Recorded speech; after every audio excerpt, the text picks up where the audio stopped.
Hey, in this video, I will show you how to fix cannot find Bitmoji paint on Snapchat in 2021, or if you have the the Bitmoji paint not shown on Snapchat issue.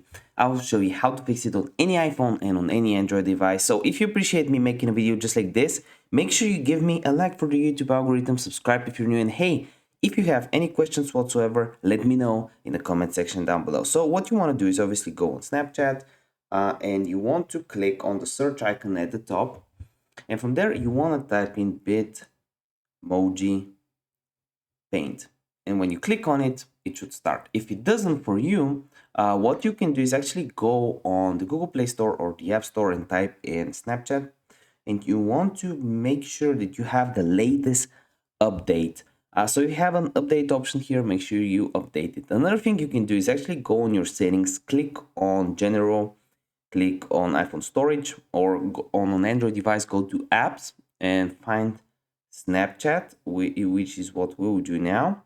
Offload the app or reset the or clear the cache on Android device, and this should help you. If this video helped you, give me a like. I want to see you in the next one.